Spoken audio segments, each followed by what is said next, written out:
eu sou Wagner, seu professor favorito, e no nosso vídeo de hoje nós vamos analisar alguns aspectos que foram apresentados no 17º Encontro de Fitoterapia da Farmácia da Natureza. Vamos trazer um olhar da biotecnologia para alguns problemas que foram apresentados durante o evento. Bom pessoal, o evento, o 17º Encontro de Fitoterapia da Farmácia da Natureza, trouxe como tema central a fitoterapia do sistema respiratório.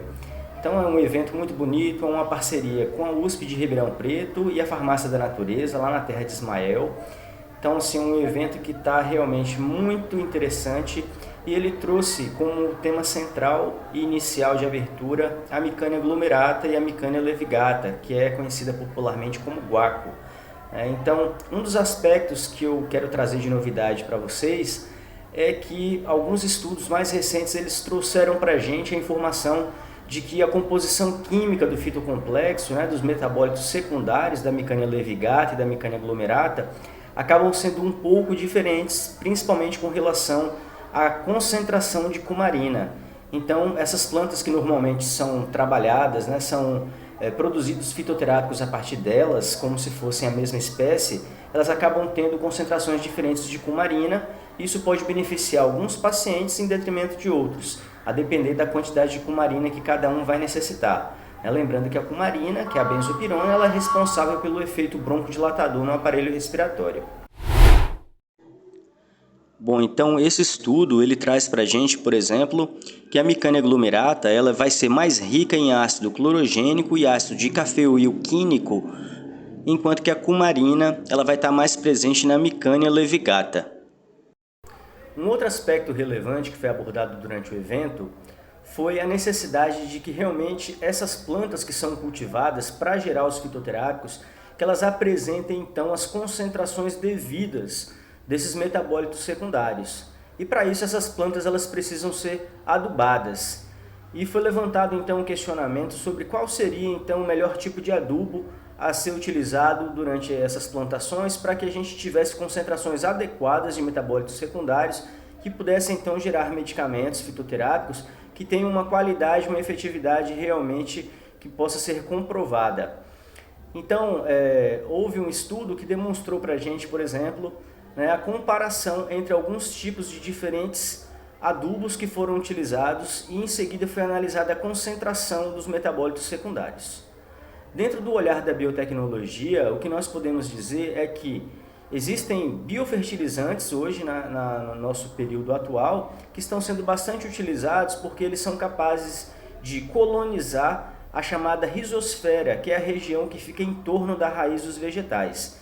E essa rizosfera, então, ela é colonizada normalmente por fungos e bactérias que entram numa associação simbiótica, ou seja, uma associação positiva com as raízes desses vegetais, facilitando então fixação de nitrogênios e também absorção de alguns componentes que são importantes para os vegetais, que fazem com que eles tenham uma capacidade maior de produzir esses metabólitos secundários. Esse estudo mostra então para a gente que ao utilizarmos fertilizantes para adubar a Micânia levigata, as letras B e C, onde foram utilizados os fertilizantes que são à base de resíduos animais, como por exemplo o húmus e o esterco bovino, nós tivemos então uma concentração maior de cumarina por parte dessas plantas do que quando se utilizou fertilizantes apenas contendo minerais. Mais de 170 espécies de plantas são cultivadas na terra de Ismael, porém nem toda a parte da planta é utilizada na produção de fitoterápicos. Levando em consideração a Micânia levigata, por exemplo, somente as folhas são utilizadas para a produção dos medicamentos.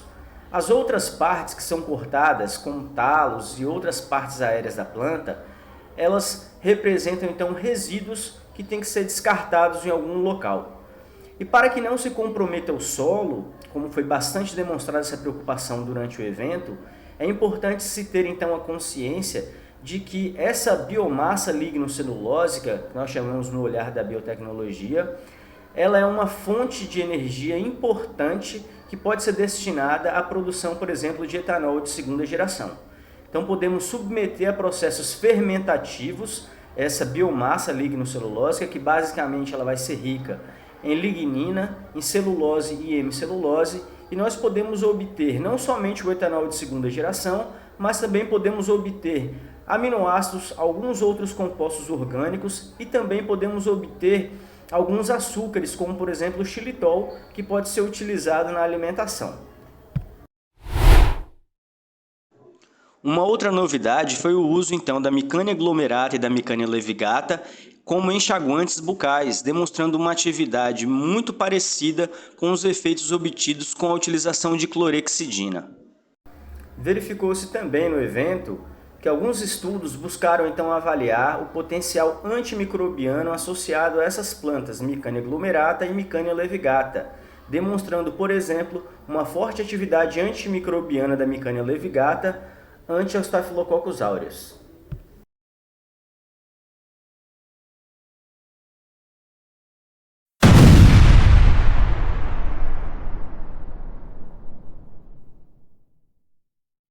Bom pessoal, esse foi o nosso vídeo de hoje, eu espero que vocês tenham gostado e para vocês um beijo e tchau! I have to go now.